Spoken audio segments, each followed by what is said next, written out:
Hey, Top Realized Math Industry, and we are going to be doing long division rationals, part 2.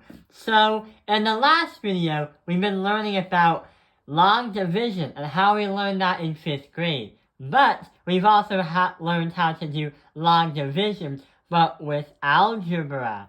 So what we're going to do is try to solve something a bit more complicated. Ooh, so there's a complicated problem right here. How are we going to apply long division so it would help us get to our answer? We will need this thing right over here. So how do we set it up? Well, going to the problem, we know that the bottom one is going to be x to the power of 3 plus 2x squared minus 3. So that's going to be right here. Minus 3. But what about the top one? The top one is not really ready to put into the problem. Notice how there is a 4, a 2, a 1, and a 0.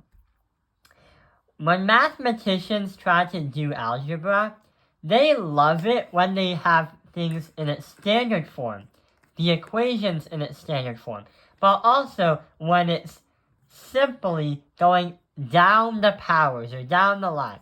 So we are supposed to say 4, 3, 2, 1, 0, but we go from 4 to 2. So something's missing. So what we have to do is add a placeholder, because adding something else is going to mess up our work. And it's not going to go out evenly. So 2x to the power of 4 plus 0x to the power of 3 minus 5x squared plus 3x minus 2. If you were to do any math without the 0x to the power of 3, then it will be very impossible, because you can't have a x to the power of 3 subtract by like x to the power of 4 or negative 2. It won't work, and there'll become an error. Let's get started. So what we're going to do is, since we use the first exponent with the divisor as what we plan out to use to find out what the answer is, let's see what happens. So if I use x to the power of 3 and try to get to 2x to the power of 4, what can I use to get there? Well, if I use a 2x right here, if I do x to the power of 3 times 2x, it will bring me to 2x to the power of 4. Let me increase the line right there. So 2x is going to work for that. But now we have to do the entire problem.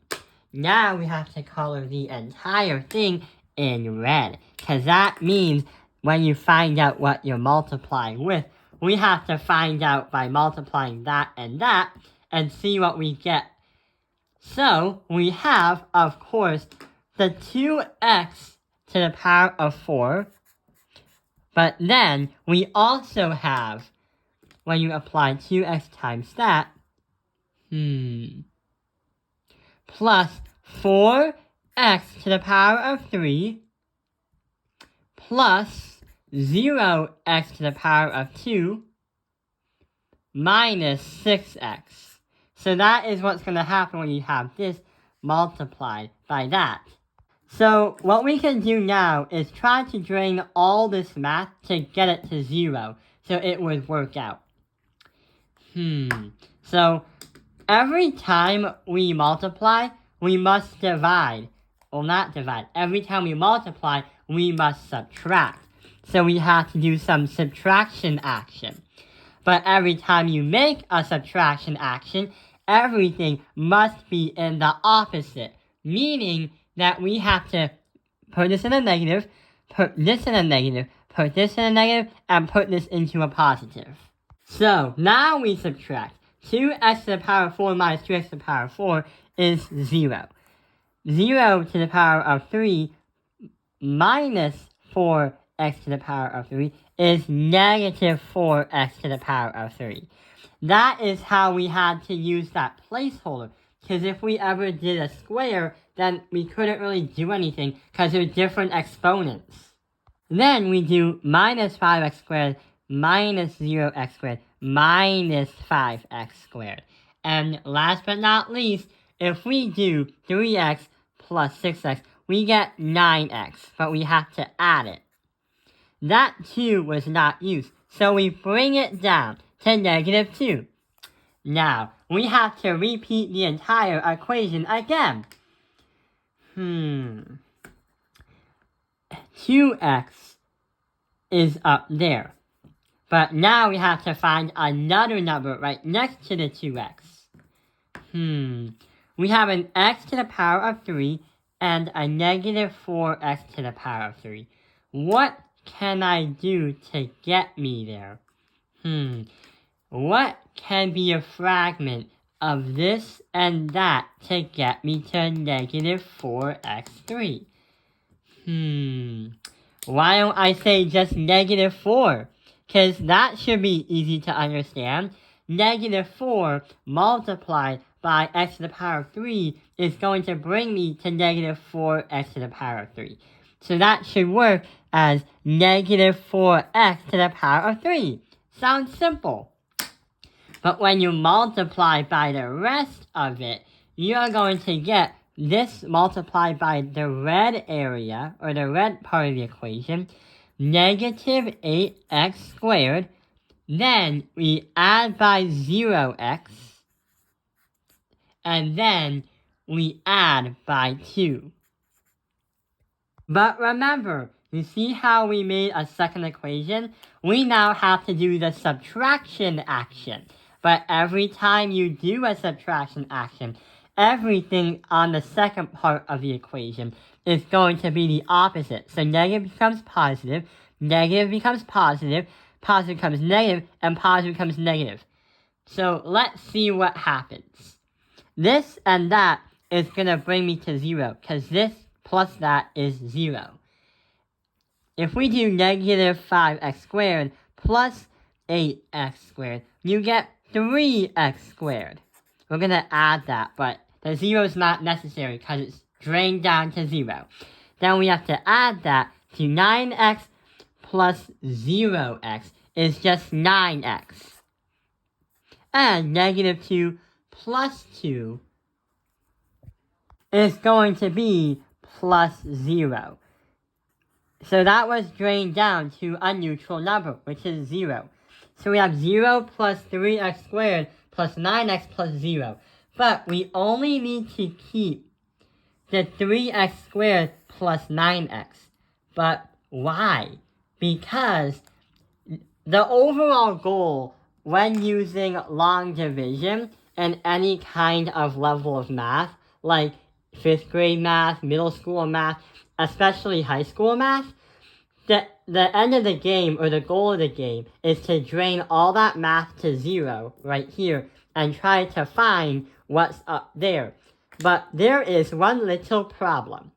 Yeah, we did find what's up there, but that stuff right over here was not drained to 0. What do? Turns out that when you get this kind of scenario, there's a remainder happening. It's just like when you say, if I say 14, divide that by 3, that would ultimately give me 9, but also a remainder of, actually, it would be a 4 remainder of 2.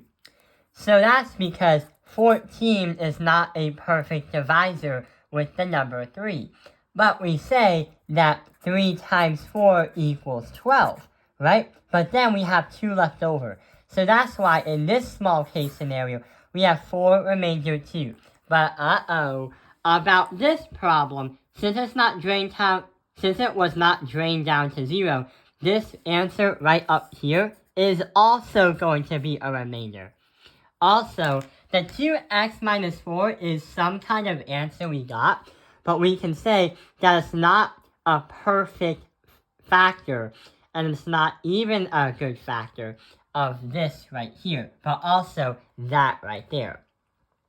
So when you try to do the problem right over here, we can say that 2x minus 4 is going to be the answer that we got. But we do have to add in the remainder because that's also useful information that we have. So here's our final answer. 2x minus 4, then we have to add that by the thing that we divided with on the bottom, x to the power of 3 plus 2x squared minus 3. But on the top is going to be the remainder that we got. 3x squared minus 9. Or 3x squared plus 9x. Sorry about that. But wait. Since that there's a lot of math in this, there is a possible way that you might have gotten an error. And there was a little error. It was just a simple math error. See how we have a positive 2? If you do the negative 4 multiplied by the negative 3, you get a positive 12. And that is our math error. So it doesn't change the entire problem because we already done everything here. But we have negative 2 minus negative 12 because it's the opposite. So this is not supposed to be the answer. It was going to be 3x squared plus 9x minus 12. So you see how you need to double check your answer for this kind of problem because you could make mistakes. So right over here, we have to add not a minus 12, a minus 14. Another error that I just accidentally did. Because negative 2 minus negative 12 is negative 14. So over here, we put a negative 14 right over here. And this is our final answer. So when you do these kind of problems, it's a good idea to finish them before doing anything else because you might make a mistake by being distracted, and it's very hard to know where you left off. And also, there's a high chance of making a mistake, just like we did right there. I hope this video has helped you understand long division rationals. Thank you for watching Taoping Airlines Math Industry. Like and subscribe.